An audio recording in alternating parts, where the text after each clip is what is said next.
Hello, what's up guys? Ron here and welcome back to my channel. So day 64 na tayo guys. Tuloy-tuloy lang yung daily diary at daily vlogs natin. So ikwento natin yung mga nangyari kahapon. So ang nangyari kahapon, nung hapon ay pumunta ako ng dorm. Nag-gym ako. At mga isang oras tayong nag-stay doon. Abs workout. At pinick up natin yung para sa abs natin. Yan. Para mas mabilis na mahubog natin yung abs natin guys. So, ngayon, ganun ulit ang gagawin ko. Pupunta ulit ako ng dorm, mag-gym ulit ako doon. Abs workout pa rin ulit. Tapos, yun, tricep naman. Tricep tayo ngayon. Tricep.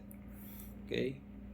So, meron din akong doon, support para sa tricep natin. Para man-develop kagad yung tricep natin. So, yun lang no, yun lang. Yun lang yung mga ginawa natin kahapon. So, doon ako natulog sa dorm. At doon ako nagstay kagabi.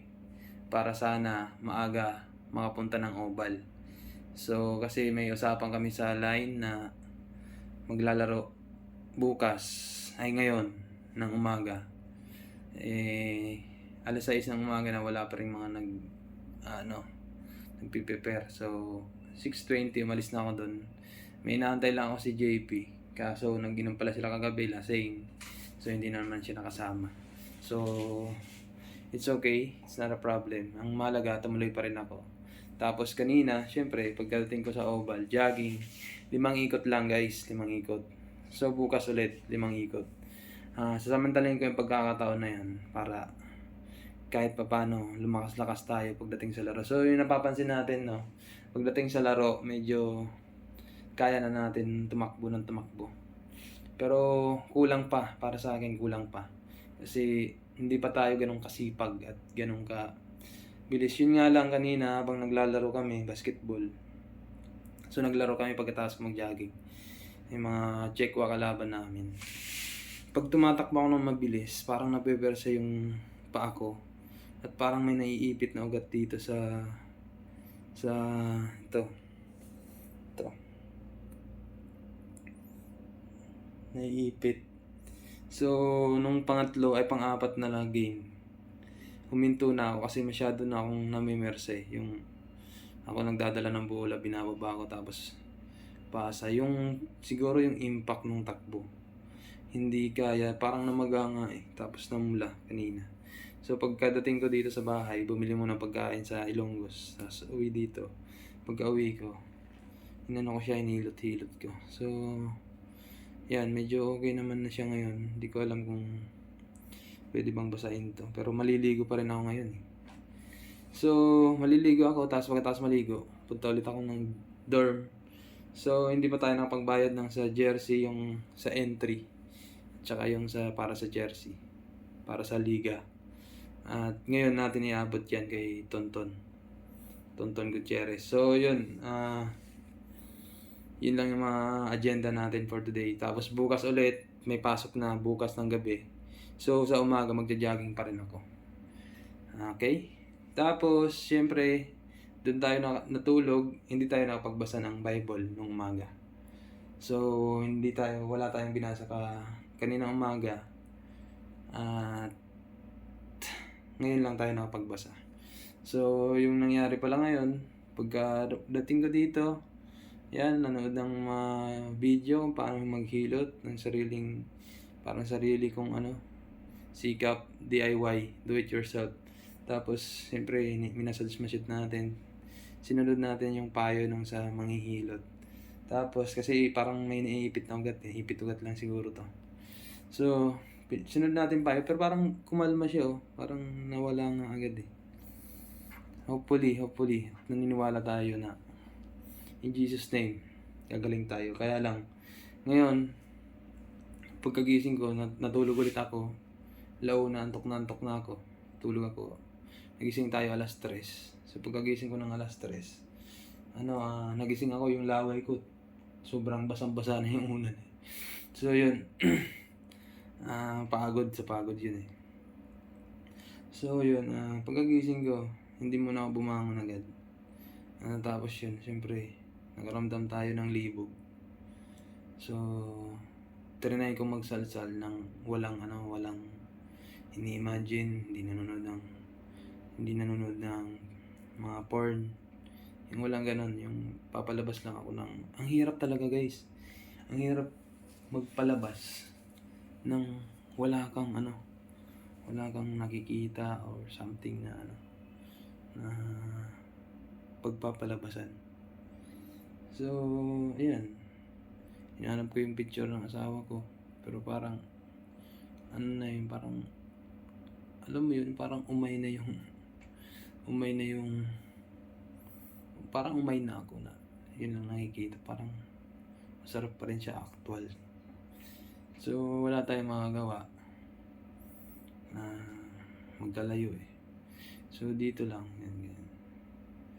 Hindi ko alam kung bakit sinishare ko pati itong mga ganitong bagay, no. So, ayan, hindi ko alam kung kasalanan to. Inaano ko lang. Pero tingin ko kasalanan talaga. Pero kasi, ang kasi ngayon, parang wala na kami ng asawa ko eh. Hindi na siya nakikipag-usap sa akin. Kasabay nung kay Jessica. Nung naghiwalay kami ni Jessica, yun din yung time na hindi na rin siya nag-chat sa akin. So, wala. I'm totally alone. At wala nang nagmamahal sa atin. So, yun. Parang, siyempre, may mga anak ako.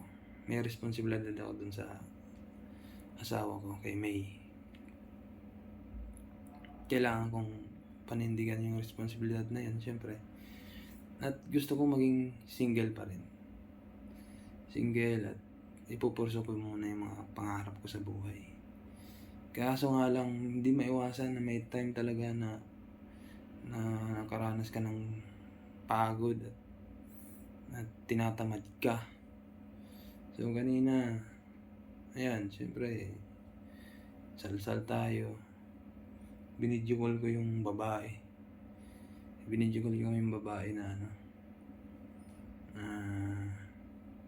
Naka-video call ko nung nakaraan. Ayan. So, yun nangyari. So, yun lang, no. Tapos, syempre, nagbasa tayo ng Bible ngayon pagkagising ko. Ako bumangon. At parang rumeflect siya sa mga ginagawa ko. And when, Acts 20 verse 18. And when they were come to him, he said unto them, Ye know from the first day that I came unto Asia, after what manner I have been with you at all season,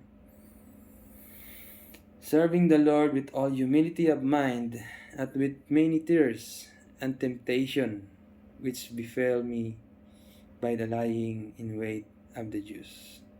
So, parang ang nagsasalita dito ay si God. Or yung author. Yung author mismo nagsasalita dito. Pero para siyang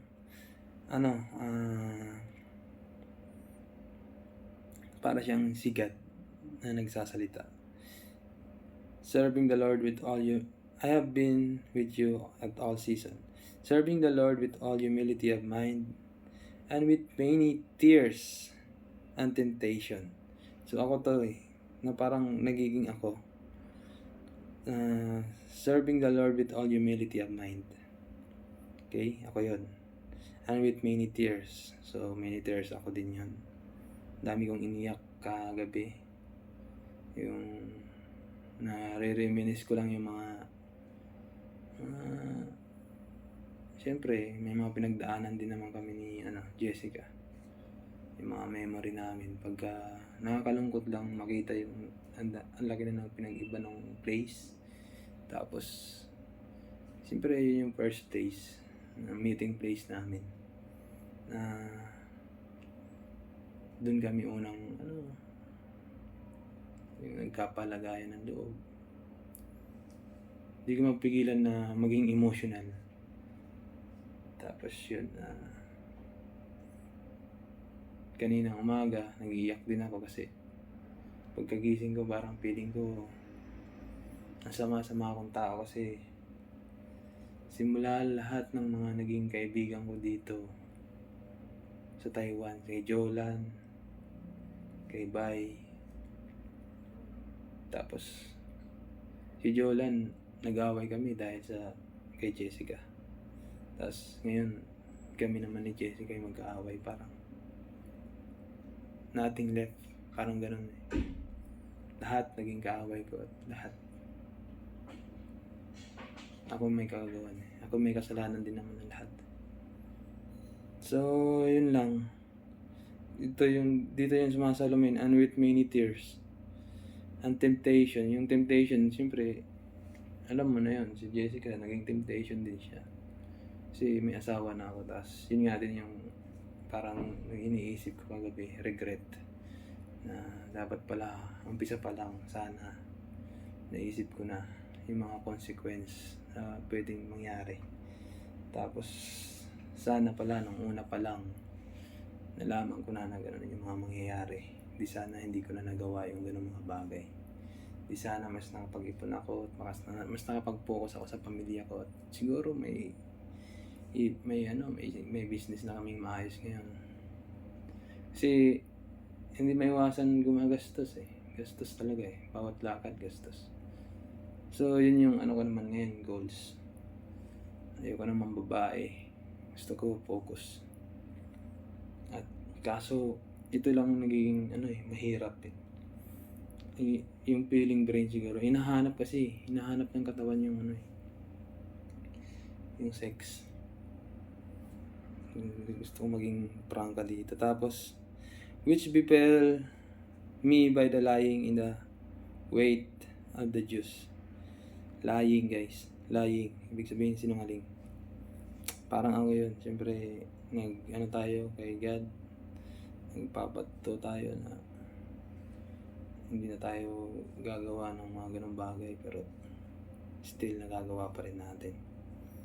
So, and how I keep back nothing that was profitable unto you, but have showed you and have taught you publicly and from the house to house. Parang sinabi niya dito, tinuruturuan na kita ng tama. Pero,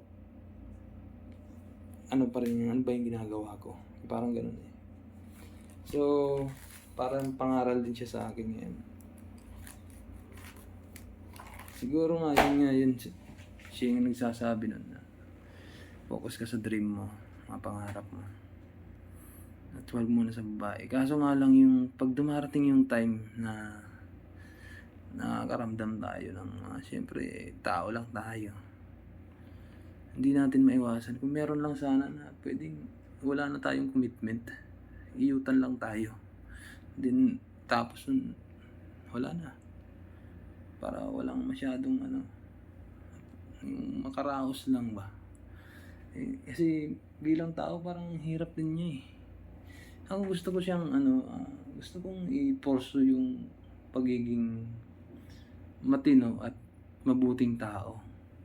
Kaso yung 6 urges talagang yun yung nahihirapan akong labanan sa time na yun. Siguro nasa time pa rin tayo na kalakasan pa rin natin.